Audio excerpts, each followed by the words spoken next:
গণতন্ত্রের প্রশ্নে আমাদের কোনো আপোষ নাই। আমরা নির্বাচন চাই, যে সিদ্ধান্ত হয়েছে সেই সময়টাতেই আমরা নির্বাচন চাই। আজকের সমাবেশ আপনারা জানেন ষড়যন্ত্রের বিরুদ্ধে। আজকে কিছু নাম সর্বস্ব পীর সাহেব, যুদ্ধ অপরাধী, এরা এক জোট বেঁধেছে। জোট বেঁধে আজকে বিএনপিকে ধ্বংস করতে চায়। তারা জানে না যে বিএনপির অবস্থান এবং বিএনপির শক্তি এবং বিএনপি ঐক্যবদ্ধ কতটুকু। বিগত 17 বছর আপনারা দেখেছেন একটি ফ্যাসিস্ট সরকার গুম খুন আয়নাঘর তৈরি করে ভুয়া মামলা দিয়ে 17 বছরে বিএনপিকে দমাতে পারে নাই। আজকে তারা নতুন করে ষড়যন্ত্র শুরু করেছে, বিএনপিকে থামিয়ে দেবে। ওরা জানে না যে বিএনপিকে থামানো তো সহজ নয়। আগামী দিনে দেশনায়ক তারেক রহমান সেই সুদূর লন্ডন বসে এই বিএনপিকে যেভাবে ঐক্যবদ্ধ করেছে, বিএনপিকে যেভাবে রাজপথ থেকে উঠিয়ে নিয়ে এসেছে, এই বিএনপি আকাশ থেকে উড়ে আসেনি বা মাটির নিচে থেকে অটোমেটিক ওই ভুইফোরের মতো বের হয়নি। সুতরাং বিএনপিকে দমানো এত সহজ কাজ নয়। দেখেন, দেশনায়ক তারেক রহমান একটা কথাই বলেছেন। উনি কি বললেন? যে পুলিশ তো আর আমরা চালাই না, প্রশাসন তো আমরা চালাই না, বিচার তো আর আমরা করি না। বিচার করে বিচারক, প্রশাসন চালায় প্রশাসক, আর পুলিশ চালায় হলো আইন শৃঙ্খলা বাহিনী। তো এখন যদি তাই হয়ে থাকে, তাহলে আজকে যে দোষটা দেওয়া হলো যে একটা চাঁদার জন্য চাঁদা আদায় করতে গিয়ে একটা মানুষকে, একটা ব্যবসায়ীকে মেরে ফেলানো হলো। আমরা কি দেখতে পেলাম? যে মারা গেছে সে যুবদলের কর্মী, আর যে মেরেছে সে এনসিপির বড় বড় নেতৃবৃন্দুর সাথে তার ছবি, তার সঙ্গে অত্যন্ত সখ্যতা, এবং তাদেরকে আজকে পর্যন্ত অ্যারেস্ট করা হলো না।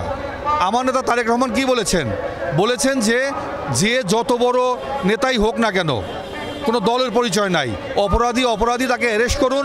আইন শৃঙ্খলা বাহিনীকে, পুলিশ বাহিনীকে নির্দেশ দিয়েছে বা অনুরোধ করেছে যে আপনারা তাকে অ্যারেস্ট করুন। যদি কোনো দলের নেতা কর্মী কেউ যদি বাধা দেয়, তার জন্য আমরা দলীয়ভাবে ব্যবস্থা নিব।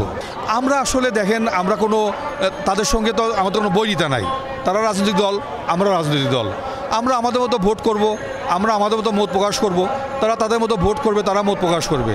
আমরা জনগণের কাছে যাব, ভোট দেওয়ার মালিক হলো জনগণ। জনগণ যাকে পছন্দ করবে, যাকে ইচ্ছা করবে তাকে ভোট দেবে।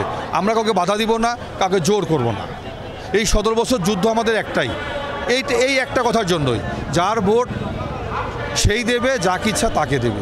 মেসেজ হলো, জানেন আপনার দেশনায়ক তারেক রহমান হলো উনি অবিসংবাদিত নেতা এবং উনি সর্বজন স্বীকৃত একজন নেতা। উনি দীর্ঘদিন এই ফ্যাসিস্টের এগেনস্টে আন্দোলন করেছে, সেই লন্ডন থেকে। তার এগেনস্টে যে কুরুচিপূর্ণ যে স্টেটমেন্ট দিয়েছে বিভিন্ন, আমি কোনো পলিটিক্যাল পার্টিকে মেনশন করব না, কিন্তু কোনো বিবেকবান মানুষ অ্যাকচুয়ালি এইরকম স্টেটমেন্ট দিতে পারে না। যিনি একজন জাতীয়তাবাদী দলের যিনি একনিষ্ঠ কর্মী নেতা, যিনি জাতিকে আমাদেরকে সঠিকভাবে গাইডলাইন দিচ্ছে যে ইকোনমি কেমন করে ভালো হবে, কেমন করে সুন্দর করে ডেমোক্রেসি হবে, কেমন করে দেশ একটা সুন্দর এবং মানবিক বাংলাদেশ হবে, তার জন্য ওনার নেতৃত্ব। হয়তো আমরা এই টোটাল বাংলাদেশে আমরা যেভাবে অসহিষ্ণু হয়ে গেছি, সেটাকে আমাদের আসলে এটা ট্যাকেল দিতে হবে।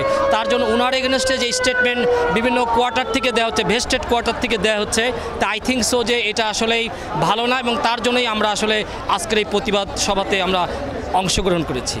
অ্যাকচুয়ালি আমরা বিএনপি হলো একটা ব্যাপক একটা স্রোত, একটা সমুদ্র। সেই সমুদ্রের এখানে লক্ষ লক্ষ মানুষের এখানে অংশগ্রহণ, সেই সব মানুষের তাদের নিজস্ব যে দাবি দাওয়া সব কিছু নিয়ে তারা রাজপথে দীর্ঘ 17টি বছর আছে।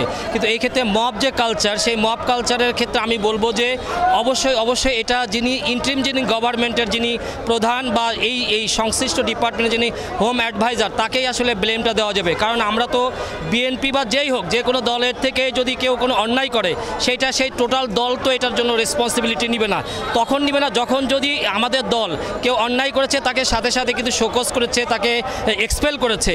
সো এখানে বিএনপির তো আর কোনো, যখনই এক্সপেল হয়ে গেল, সেই ক্ষেত্রে ল এনফোর্সিং এজেন্সি কিন্তু তাকে ইজিলি প্রচলিত আইন দ্বারা তাকে অ্যারেস্ট করে তাকে আইনের আওতায় নিতে পারতো। কিন্তু এই যে ঢালাওভাবে যে আমাদেরকে ব্লেম করা হচ্ছে, জাতীয়তাবাদী দলকে ব্লেম করা হচ্ছে, এটা আসলে ভেরি আনফর্চুনেট।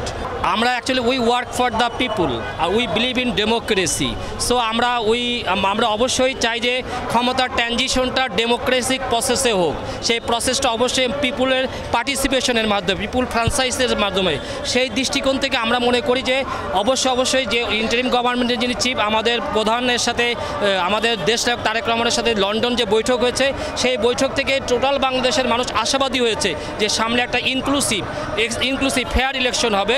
সেটার জন্য আমরা ভেরি মাচ অপটিমিস্টিক। এবং সেই ইলেকশনে যদি আমরা মনে করি যেহেতু বাংলাদেশ জাতীয়তাবাদী দল ভোট ও ভাতের অধিকারের জন্য আন্দোলন করছে এবং এই দেশের প্রতিটি মানুষের জন্য তারা কাজ করছে, শহীদ প্রেসিডেন্ট জিয়াউর রহমান যেমন খাল খননের মাধ্যমে, ইরিগেশন প্রজেক্টের মনে করার মাধ্যমে এদেশের কৃষক সম্প্রদায়কে যেভাবে ডেভেলপমেন্ট করেছিল, একটা আশার ছোঁয়া দেখিয়েছিল এবং ইকোনমিকে ভাইব্রেট করেছিল, আমি মনে করি তারই উত্তরসূরি, তারই লিগাসি জনাব তারেক রহমান অবশ্যই এদেশে যদি সুষ্ঠু, স্বাভাবিক এবং গণতান্ত্রিক নির্বাচন হয়, সেই নির্বাচনে আমি মনে করি টেকনাফ থেকে তেঁতুলিয়া, রূপসা থেকে পাথুরিয়া অবশ্যই প্রতিটি মানুষ বাংলাদেশ জাতীয়তাবাদী দলের যে প্রাণের প্রতীক ধানের শীষ, সেই প্রতীকে ভোট দিয়ে আমাদেরকে অবশ্যই রাষ্ট্র পরিচালনার দায়িত্বটা দিবে। আসলে সবাই যারা ভেস্টেড, আমি একটা প্রথমেই বলেছি যে ভেস্টেড কোয়ার্টার যারা স্বার্থান্বেষী মহল, যাদের popularity in terms of popularity তাদের তো যদি কম থাকে, তারা তো অবশ্যই চাইবে যে কোনোভাবে একটা ইস্যু তৈরি করে নির্বাচনকে ডিলে করা। কিন্তু বাংলাদেশের মানুষ দীর্ঘদিন ধরে প্রায় 18টি বছর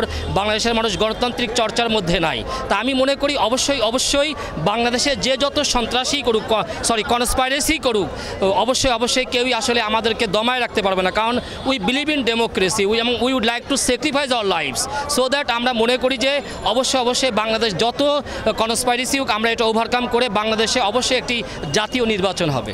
আজকে আমাদের এই বিক্ষোভ সমাবেশের দাবি আর কি, দাবি তো আমরা গত 17-18 বছর ধরেই করতেছি।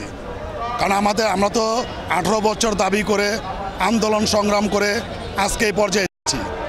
কারণ এটা বোঝা উচিত, কিছু এই ব্যাঙের ছাতার মতন অনেক ছোট কিছু দল জন্ম নিয়েছে দেশে, তো তাদেরকে বোঝা উচিত একটা বঙ্গোপসাগরের মতো একটা দল আছে বাংলাদেশ জাতীয়তাবাদী বিএনপি।